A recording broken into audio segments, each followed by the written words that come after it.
Hey, what's up, guys? This is Dan. Um, it's been a while, but I've been going through a lot as of lately for the last couple of months. Um, Mainly, I was fired from my previous job. I was over at Avis just over 2 years, and it was surprising. I was surprised on the situation and the outcome of what happened. Basically, I got fired for helping out a coworker fix his car. Actually, precisely his daughter's car.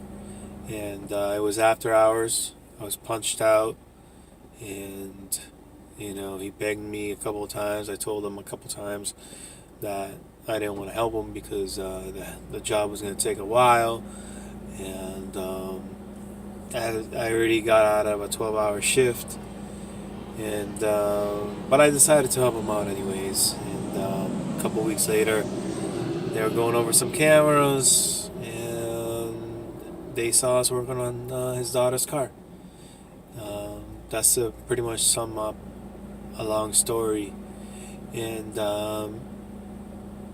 that makes me want to talk to you guys about getting your priorities straight at work, especially as a mechanic. And I believe sometimes you let your guard down, and you don't foresee certain situations that can get you in trouble and mess up your livelihood.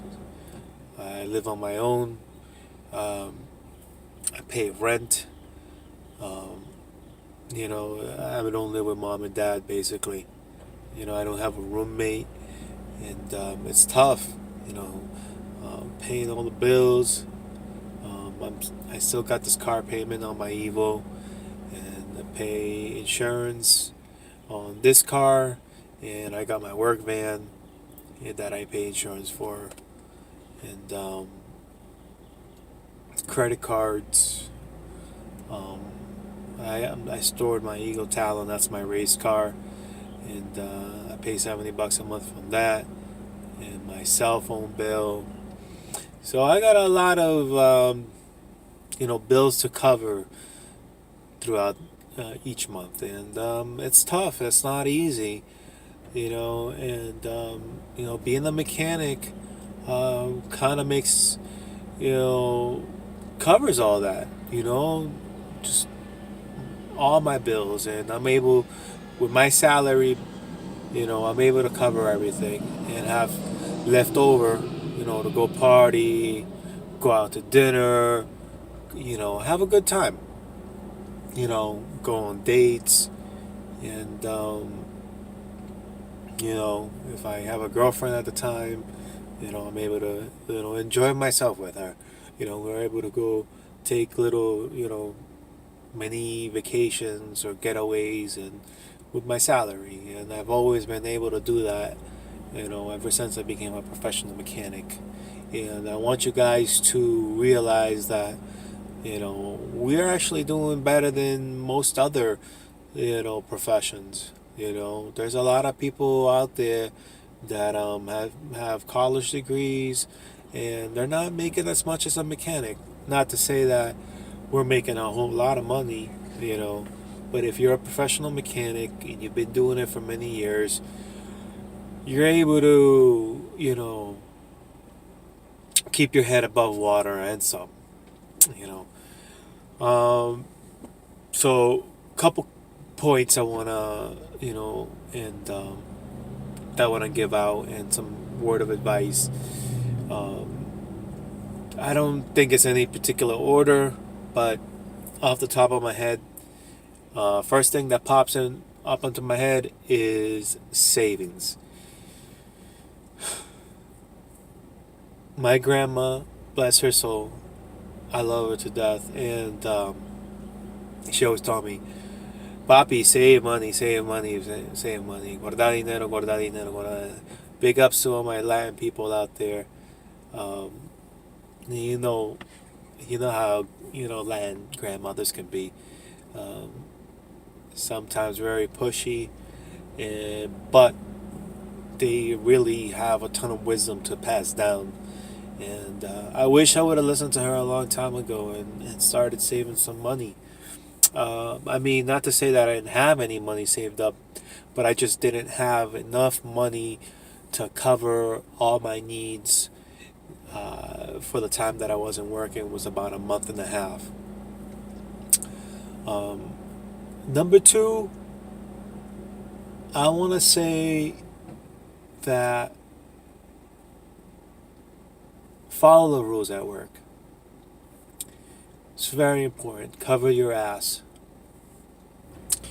You want to be able to prove that you're not at fault for certain things.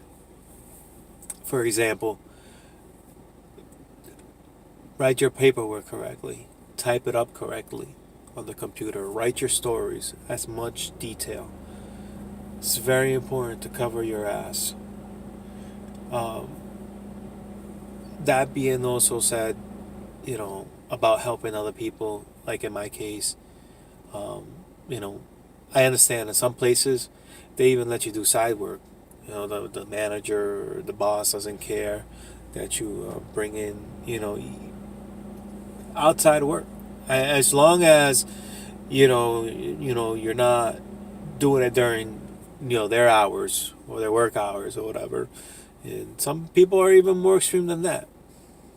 But there are certain companies that look down on that like extremely, and like they did on me. I didn't think it was a big huge deal helping out a coworker fix his daughter's car or whatever. And I mean, I wasn't stealing anything or whatnot, but it was a big lesson learned.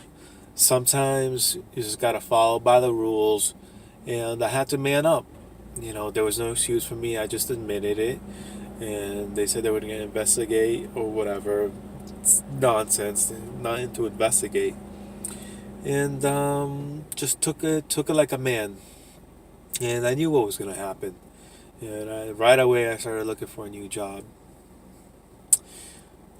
And probably one of the last, off the top of my head, word of advice that I want to say is that plan to do your own thing in the long run.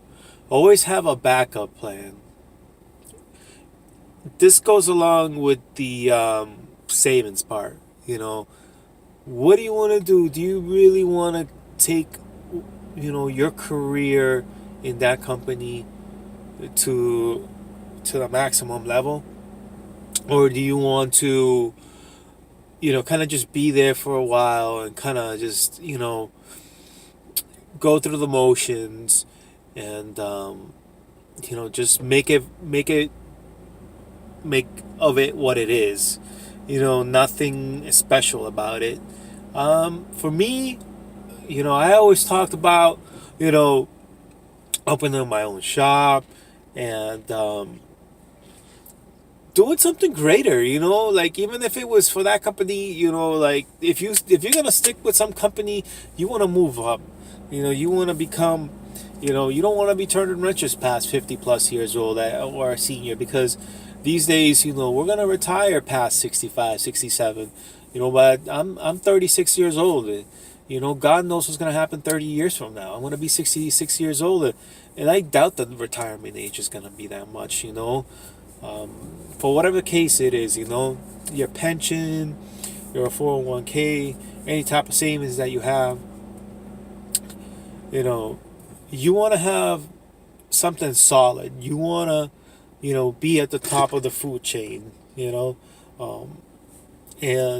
the best that you can do is literally open up your own shop, or become president of the company that you work for, or become really high up in management, almost to the point that, you are really needed, and, it's kind of hard to fire you. If you have a strong work ethic, if you turn out good numbers, and basically in the corporate world, you have to kiss a lot of ass. And, if you have all those things covered, man, there's nobody that can touch you, and you can be making, high six-figure salaries. You know, and I know a lot of mechanics that open their own shops and are really successful. Six plus figure, and I know some millionaires that that own a couple repair shops, and they don't look like it. You know, um, and that's pretty much it. I mean, always no one no one cares about you when you're down and out, and you're not working and you're not making any money, and no one's looking for you, man. Your real friends are gonna have your back, and through the tough times, you're gonna find out who your real friends are. That's for real. I know it sounds cliche, but it's very true. So you want to always keep your head up and march ahead, because you're gonna. A lot of people, start working at one place and work there forever. They have that luck. But if you go through life, jumping from place to place, and you're gonna, and you don't like it there, or you start getting lazy, or you start slacking off, or you start doing the wrong thing, bringing in your own customers, and doing like grimy stuff, making a little bit of money on the side, while at work or whatever. Then you might be, you might get fired. For whatever reason, you start coming in late, you start slacking off, you don't do your paperwork right, you rub people the wrong way, it's bound to happen. So you got to look out for your own self. You got to start saving money, and you're going to have a backup plan. The whole process, afterwards is I applied online. That's There's two things that you can do nowadays, because back then it was just you go to the garage and you either fill out the application, you could talk to the boss, and you get a job right away. Mechanic jobs are a dime a dozen, especially if you're good and you're certified, and blah blah blah. There's a high demand for technicians right now, and especially ASE certified. I know a lot of people say ASE certifications don't matter, but they do. They friggin' do. All right? Your pay scale goes up, believe it or not. So how does it harm you if you have ASEs and you have all that experience on top of it? That's just going to make you more money in the long run. Forget what everybody says. ASE is just for smart people, or just, it's just some type of test that they don't mean anything. It means more money. That's what it means. You want to, be up in the high food chain or whatever, it means more money. When you go to a GM dealer or a Honda dealership, what do they want you to be? Certified factory technician, number one, and then secondary ASE Master Tech level. And then you get the L1 and so on, L2, and then the diesel and all that stuff. And then you get top dollar. Okay? So get your ASEs, get all the certifications outside of ASE, at a dealership or any program that you're taking at your fleet company. Take all that stuff. It's not going to hurt you. It's going to make you a better technician. When you're working on a car, you're going to be like, oh, I remember that. I remember this problem. It was an ASE test or whatever. I remember reading it and, on the book or whatever. And it's going to guide you. It's going to guide you. It's not going to tell you exactly what the problem is, but it's going to guide you on the way to figuring out what the problem is. So, and also, number two now is you go on the computer, on the internet, and you find yourself a job. And applications can take up to an hour plus. They ask you a ton of questions, and it takes a while to fill out, your previous work history and everything. When I went to fill it out or whatever, I didn't tell them. I just told them the beautiful stuff. That's all you need to tell them. It's the beautiful stuff. Your work history and your certifications, and what what your responsibilities were at certain jobs. If you went to a job for a month and you got fired the first month, don't put that job down. Don't put that job down. Put your best jobs, man. Always leave behind a friend that can help you out. You know, one of my previous managers in a job that I had in Boston for just over 5 years. I made a lot of good friends, and I left. He was a manager there, and I left his number there for a contact, just in case they're gonna reach out. But most of the times they don't. And if they call him, they're gonna say, hey, Dane's a great technician. He's a great guy, or whatever. Blah blah blah. You don't have to worry about anything. Same thing at Avis. Always make great friendships.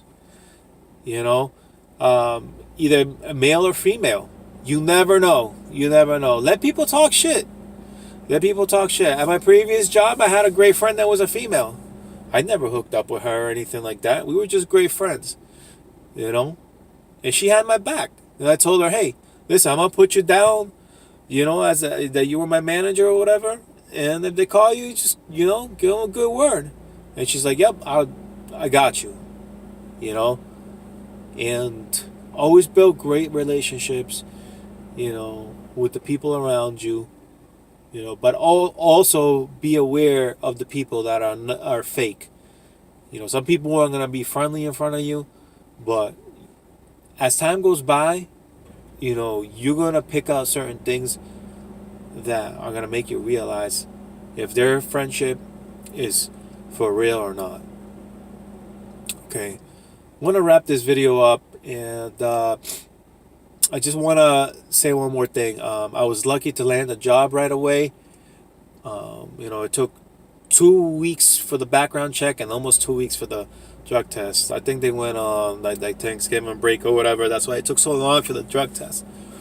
But I finally got it. I went to the job interview. It was kind of lax. The guy just showed me around the shop and told me what they needed, and I said, all right, and I turned down 5 other job offers. I had a ton of job offers, and I started there a week and a half ago, and things have been going good. I'm getting used to the system, and the way these guys pick out the work or whatever. It's a little bit different. I'm working for a fleet company again. A little bit different from the rental business, but I think I'm gonna be okay there.